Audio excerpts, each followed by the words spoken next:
everyone, it's Andy from Hobby Headquarters, and I have some incredible 3D printed 16 scale figures to share with you today. These are from H3 models. They just sent these out. These are 7 brand new Normandy Paratroopers and U.S. Paratroopers, and they are absolutely stunning inside. Now, they are due to come out very, very soon, but they were kind enough to get us some early samples that I could show you. They are due within the next like 2 to 3, maybe 4 weeks max, depending on how long it takes to get them all printed up and then shipped out. So, but wait till you see. They are beautiful inside. So what I'm gonna do, we're gonna take these over to the bench over there, open them up, and let you see inside. So, let's get started.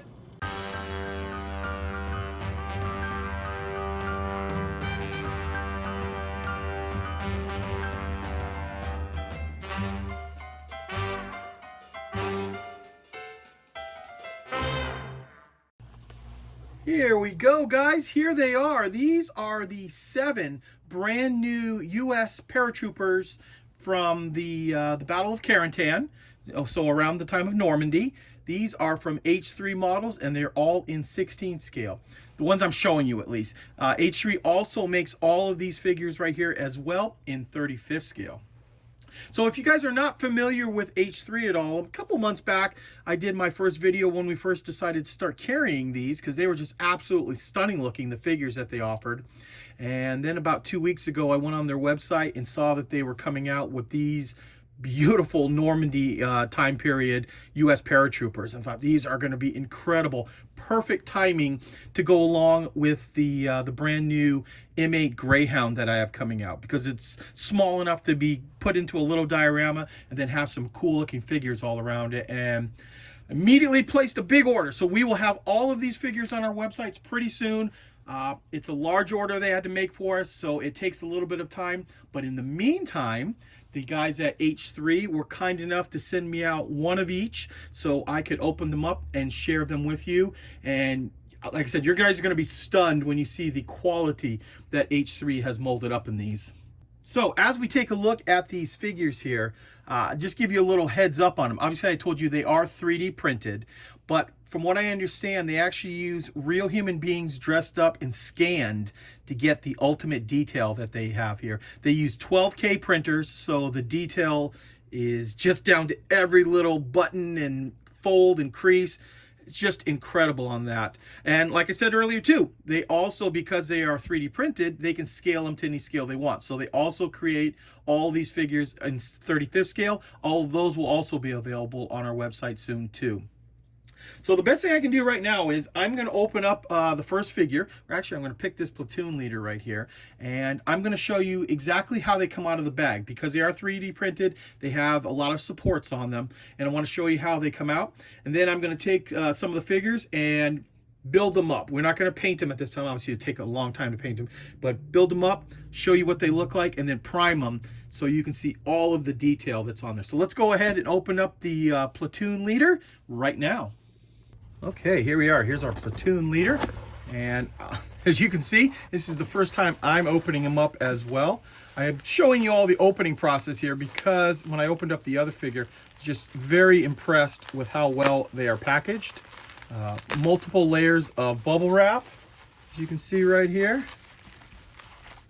This is going to protect it, plus it's in a nice sturdy box, so shouldn't have anything broken off on it. And then furthermore, all put inside of a bag in case something ever did pop off. You would have the ability that it's still going to be inside the bag. And I'm going to slowly, carefully take this out. And this is how the figure will come. And you'll see all the little supports, but if you notice, when it gets up to the actual figure area, it necks down to a really, really tiny connection point. But this is what is needed to help support all that. But just looking quickly, look at the little straps and stuff sticking off the figures, or the deep folds that they get inside all of the clothing, or the other little tie-down strap right here. Or even look at the camouflage netting on top of the helmet. Some really nice looking stuff. Okay, and before I actually show you the figure outside of all of its packaging right here. Wanted to go ahead and show you how to remove all of this stuff. At least this is the way I've done it and had pretty good success with it. Because the connection points are very thin, you could technically go ahead and break them, but please don't do that. If you get a figure like this, don't do that, because you could always risk breaking some of the ultra fine detail. So I just take a pair of sharp nippers. These are some old ones I have, but are still sharp enough that we're not going to worry about it. And just get in there at the tiniest little point and just nibble away at the little connection points. So you go all the way down the line, especially when you've got some good sharp ones like that, like down here. Don't want to break off any of this extreme detail. And this is the same up here too, like with the hands. You want to go around and just nibble all of these little connection points off slowly. It's going to take you a little bit of time. It's going to take you maybe 10 minutes, but it's so worth it in the end. In fact, you can hopefully even see this guy's got a little compass in his hand too. I'm just noticing. So that's my recommendation. Don't just go in there and start snapping pieces off. You risk damaging some of the quality. I mean, right here, look at this. This is the butt of the, I think he's got an M1 carbine on this one. Either a carbine or a grease gun. Might be a carbine, but either way, he's got the little barrel right here. So you want to be very, very careful taking all this off. Now, I'm going to put this to the side for a minute, and I am going to show you this guy right here. This is HS 16072. This is the World War II paratrooper, once again Caratan. This is just one of the regular soldiers, but this guy happens to be carrying a Thompson submachine gun. So what I've done is I've already opened this guy up. I have put him together, and I shot a real fine coat of Mr. Surfacer on it, gray primer. Reason I did that is they come in, as you saw earlier, this darker plastic that's not shiny, but a little bit shinier than the Mr. Surfacer primer. And when you put this gray primer on, it just shows off, especially on camera, every little bit of detail. It's just incredible looking. So a couple of quick things. So when I put this figure together, this arm was separate. This arm was separate with the strap. See how the strap is all done up on there? His helmet is separate, which I have not glued that on yet. That helmet is just in place right here for now. I figured if this ever gets painted, it's going to be a lot easier painting that face without that helmet on. But I wanted to be able to show you, look at the chin strap next to it there too. All of that is one molded nice piece, and that little grenade is a separate piece too. Flipping them around, the gun is all part of it. I did have to glue on the canteen for him right there. But here's his nice backpack. Look at all the straps in there. Look at how that strap is hollowed underneath there. So, and his this is where I was holding him when I was painting him. That's why his foot is still a little gray. But man, that is some incredible looking detail. And let me do this. I'm going to put this down on the table here. We'll zoom right in so you can get a really good close-up view of him. Look at the camouflage mesh in the helmet. That grenade.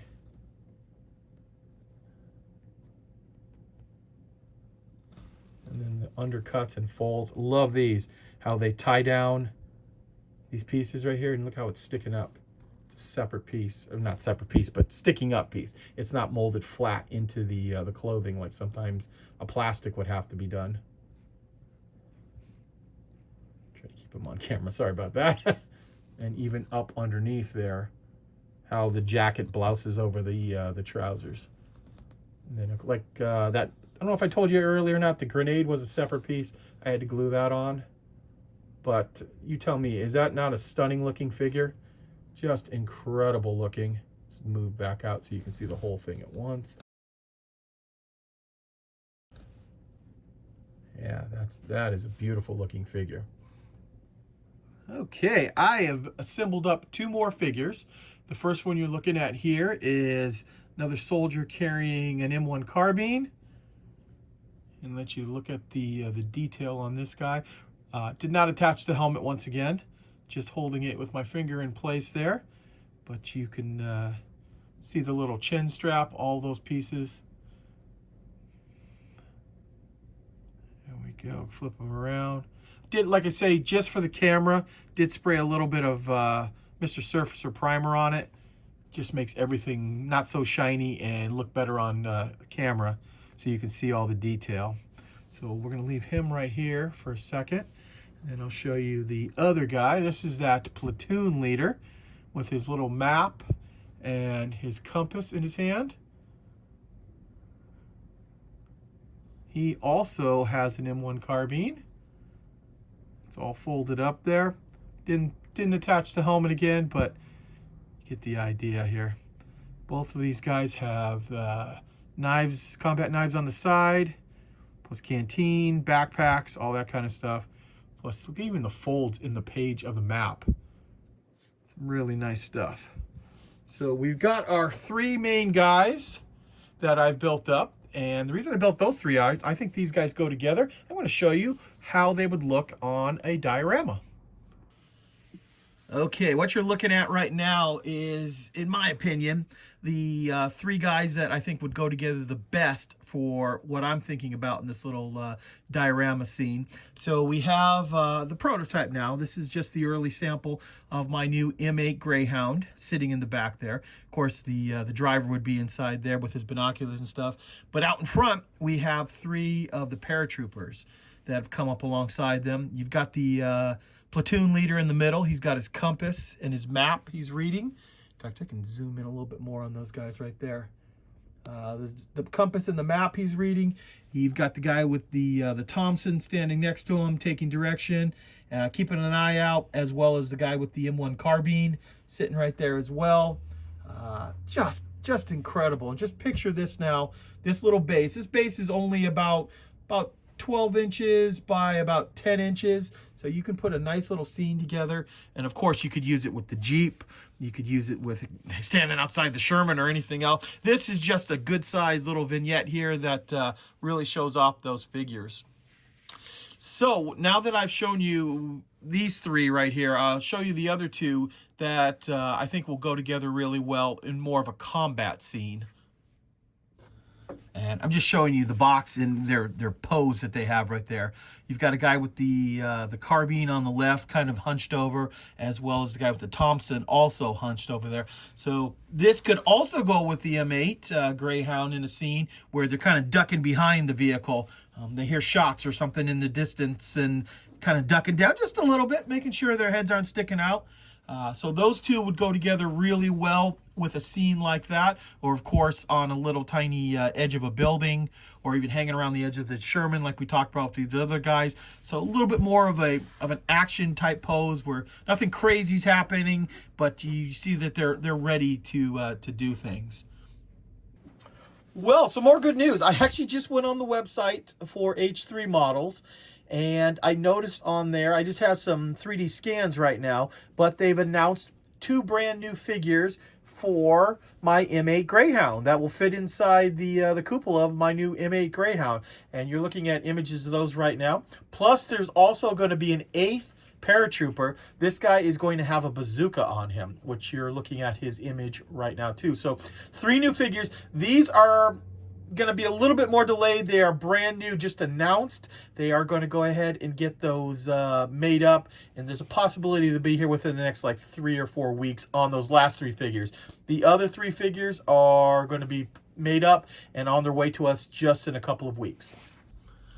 So there you go, guys. There is a look at some absolutely stunning looking figures. Some really nice looking 3D printed 16 scale figures to go along with all sorts of dioramas and little vignettes, things like that. As you can see, we've got them back in front of the M8. I think they look great just the way they are right there.